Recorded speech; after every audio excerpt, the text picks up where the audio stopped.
अपने आप को पश्चाताप करो, यीशु के पास आओ और यीशु आपके पापों को क्षमा करेगा और अनंत काल का जीवन देगा। मेरे प्रियो, हम पढ़ते हैं ईसाई जो परमेश्वर से अधिक संसार से प्रेम करते हैं,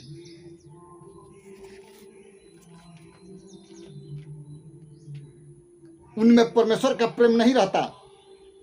जो ईसाई लोग हैं, क्रिश्चियन लोग हैं, यीशु मसीह से अधिक संसार के वस्तुओं से प्रेम करते हैं। यदि कोई संसार से प्रेम करता है तो परमेश्वर का प्रेम उसमें नहीं है, क्योंकि वो नरक के कुंड के लिए अपना रास्ता तैयार करता है।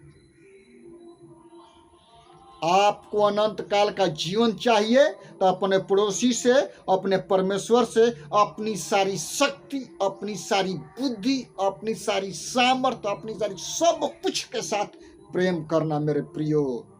और जो वचन की शिक्षा पाता है, वचन कहता है कि वो अपने वस्तुओं में आधा का हकदार बनाए। ये वचन भूल जाते हैं। दिया करो तो दिया जाएगा, लेने से देना उत्तम है। खबरदार, परमेश्वर ठट्ठों में नहीं उड़ाया जाता। जैसा बोगे वैसा ही काटोगे तुम। जैसा आप बोते हैं ना वैसा ही काटेंगे। परमेश्वर ठट्ठों में नहीं उड़ाया जाता। यदि आप आत्मिकता का वरदान बोते, आत्मिक बातें बोलते, तो आत्मिक बातें काटेंगे मेरे प्रियो। यदि आप संसारिक की बातें बोलते हैं तो संसार की बातें काटेंगे। जैसा बोएंगे मनुष्य वैसा ही काटता है। हम तो कहीं भी जाते हैं, यीशु का सामर्थ है, उसका अनुग्रह है कि सब हमको प्रेम करते हैं।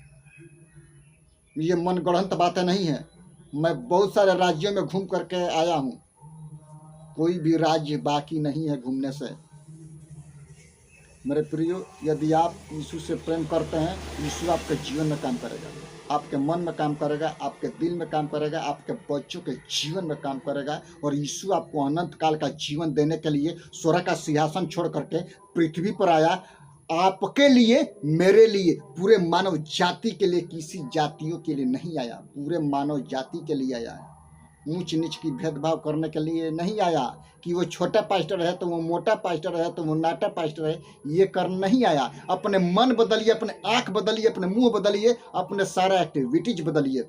रोमियो 12:2 में हम पढ़ते हैं कि संसार के सर्विस से न बनो। तुम्हारे बुद्धि के बदल जाने से तुम्हारा चाल चलन बदलता जाए दिन प्रतिदिन, कि तुम परमेश्वर के योग्य हो।